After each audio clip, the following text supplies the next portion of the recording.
UP के सहारनपुर में सिपाही की पत्नी का संदिग्ध परिस्थितियों में किराए के मकान में पड़ा हुआ शव मिला है और गोली लगी होने की बात सामने आ रही। मौके पर डीआईजी, एसएसपी सहित भारी पुलिस बल मौजूद है और पूरे पुलिस महकमे में हड़कंप मचा हुआ है। पूरी अपडेट के लिए हमारे साथ इस वक्त फोन लाइन से जुड़ चुके हैं इंडिया के सीतापुर संवाददाता मुतलिब सिद्दीकी। मुतलिब जी, बताएं, जो सहारनपुर में सिपाही की पत्नी का शव मिला है उससे जुड़ी हुई क्या अपडेट मिल रही है आपको? हाँ बिल्कुल धनंजय जी, ये मामला सहारनपुर के कोतवाली सदर बाजार क्षेत्र के हकीकत नगर का बताया जा रहा है, जहां पर किराए के मकान में सिपाही और उसकी पत्नी 2 बच्चे रहा करते थे। इसी दौरान शुक्रवार को सुबह देखने को मिला था कि जो पत्नी है उनके गले में जो गोली लगी थी और इसमें जो मामला सामने आ रहा है तो जीवन लीला समाप्त करने की बात सामने आ रही है। लेकिन अभी फिलहाल पुलिस जांच के दायरे में मामला पूरा है और इसी के बाद ही इसका पूरा निर्णय आएगा। तो फिलहाल जैसे ही जानकारी मिलती है पुलिस विभाग में भी हड़कंप मच जाता है। उसी के बाद एसएसपी अभिनंदन सिंह और एएसपी मनोज कुमार यादव भी मौके पर पहुंचते हैं और जांच पड़ताल शुरू की जा रही है। तो ये पूरा मामला सहारनपुर में शुक्रवार सुबह 11 बजे सिपाही की पत्नी की जीवन लीला समाप्त करने की बात सामने आई थी और जो सरकारी राइफल है सिपाही की उसी से ही ये वारदात को अंजाम दिया गया था। गोली मारी गई थी, जिसके बाद से वहां पे अफरा तफरी मच गई। पुलिस मौके पर पहुंची और शव को पोस्टमार्टम के लिए भेज दिया गया है। वहीं पुलिस के मुताबिक महिला की जो पहचान हुई है, सिपाही की जो पत्नी है इनकी सविता के रूप में हुई है और उसके पति जो सिपाही टिंकू सिंह है पुलिस में सिपाही के पद पर तैनात है और उनकी 2 बेटियां भी। और एक और जानकारी सामने आ रही है, जो सिपाही हैं टिंकू सिंह, इनकी जो जानकारी मिली ये गनर जो है रहे, इसमें खनन विभाग के गनर भी हैं, ये भी जानकारी आ रही है। और इनके पूरे परिवार में ये 4 लोग रहा करते थे, इनकी 2 बेटियां और सिपाही और इनकी पत्नी। तो वहीं परिवार जो है मनीष कुमार के मकान में पिछले 2 साल से किराए पर रहा करता था और जो ये सविता की जो जीवन लीला समाप्त करने की बात सामने आ रही, इसमें सिपाही उस समय घर पर नहीं थे और इसकी अभी फिलहाल जो है कोई जांच पड़ताल चल रही है, अभी खुलासा नहीं हो पाया। फिलहाल घटना के बाद उसकी दोनों बेटियों का रो रो कर बुरा हाल है। वहीं मामला सदर बाजार क्षेत्र के हकीकत नगर का बताया जा रहा है और जैसे ही वहां पर गोली की आवाज आती है, सुनते हैं लोग, तो स्थानीय लोग फौरन दौड़ते हुए भागते हुए जाते हैं और पड़ोसी पुलिस को सूचना भी देते। तो इसी के बाद से मौके पर देखा गया था कि पुलिस के आला अधिकारी भी मौके पर पहुंचे हैं और वहां पर डीआईजी अभिषेक सिंह और एसएसपी अभिनंदन सिंह भी मौके पर पहुंचकर जांच पड़ताल शुरू की गई और अधिकारियों को दिशा निर्देश भी दिए गए। फिलहाल फील्ड यूनिट और फॉरेंसिक टीम भी मौके पर पहुंची, साक्ष्य जुटाने का काम किया जा रहा है। वहीं पुलिस के मुताबिक अगर करें तो पुलिस में पारिवारिक विवाद की भी बात सामने आ रही है और पहले इसमें सुन लेते हैं डीआईजी सहारनपुर रेंज अभिषेक सिंह ने क्या कुछ जानकारी दी। ये थाना सदर बाजार जनपद सहारनपुर में एक सूचना प्राप्त हुई कि हमारे यहाँ के 2016 बैच के कांस्टेबल टिंकू की पत्नी सरिता की डेड बॉडी यहाँ पर है।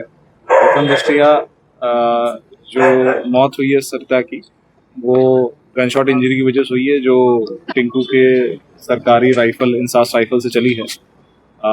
टिंकू को हिरासत में ले लिया गया है, गंभीरता से पूछताछ की जा रही है। पूरे क्राइम सीन को सील ऑफ कर दिया गया है और एफएसएल इसमें सारे एविडेंस इकट्ठा कर रही है। इसमें डिटेल इन्वेस्टिगेशन की जा रही है और लीगल कार्रवाई की जा रही है। तो क्या लग रहा है प्रथम दृष्टया क्या घरेलू विवाद है कुछ? देखिए, जो सरिता के फैमिली है उनका ये कहना था कि इनके बीच में पहले से कुछ फैमिली डिस्प्यूट था, तो उन सब चीज़ों को अभी एकदम मामला भी तुरंत का ही है, उन सब चीज़ों को देखते हुए इसमें इन्वेस्टिगेशन की गई। तो जो सिपाही है वो कौन से थाने में तैनात है?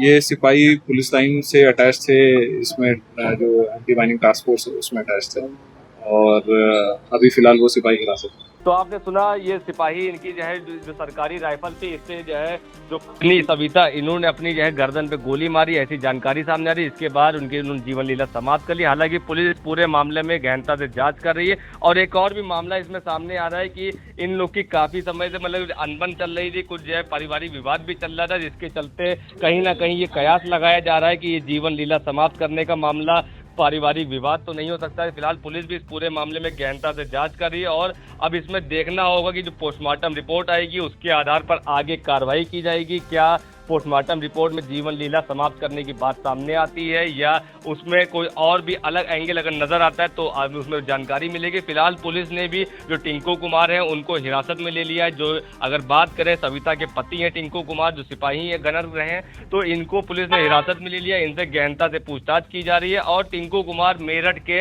हस्तिनापुर के रहने वाले हैं और 2 साल से ये यहाँ किराए पर रह रहे थे हकीकत नगर में सदर बाजार क्षेत्र के, और वहीं पर ये 4 लोग रहा करते थे। लेकिन शुक्रवार को आज ये जब घटना हुई है तो इलाके में हड़कंप कोहराम मच गया है, क्योंकि देखने को था कि 4 लोग रहा करते थे, उसमें 2 बेटियां भी इनकी थी। फिलहाल उस समय पति जो सिपाही है वो घर पर नहीं था जिस समय ये गोली चलने की बात सामने आई है, इसके बाद से ही। लेकिन अगर देखें तो पड़ोसियों को जैसे ही इसकी आवाज़ सुनाई देती है हड़कंप मच जाता है और फौरन पुलिस को सूचना देती है। पुलिस मौके पहुंचती है, जांच पड़ताल शुरू करती है और घर से साक्ष्य भी जुटाए जाते हैं। फिलहाल जो गोली चलने की बात आई है, सिपाही की जो सरकारी राइफल है उससे गोली चली है। अब ये पूरा मामला पोस्टमार्टम रिपोर्ट आने के बाद ही स्पष्ट हो पाएगा कि आखिरकार ये जो मामला रहा है इसमें जीवन लीला समाप्त की गई है या कोई अलग एंगल है या कोई हत्या हुई है। तो इस पूरे मामले में पुलिस भी गहनता से जांच कर रही है और पोस्टमार्टम रिपोर्ट आने के बाद ही धनंजय जी इस पूरे मामले का खुलासा हो पाएगा।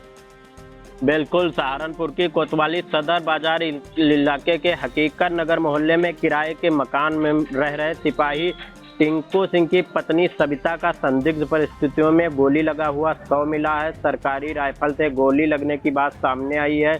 मौके पर डीआईजी अभिषेक सिंह और एसएसपी अभिनंदन सिंह सहित जो है भारी पुलिस बल मौजूद है। पुलिस द्वारा हर एक पहलू पर जांच पड़ताल की जा रही है और मृतका के पति सिपाही टिंकू सिंह को पुलिस ने हिरासत में ले लिया। जैसा कि इंडिया के सीतापुर संवाददाता मुतलिब सिद्दीकी ने जानकारी दी। तो इस तमाम जानकारी के लिए आपका धन्यवाद मुतलिब जी।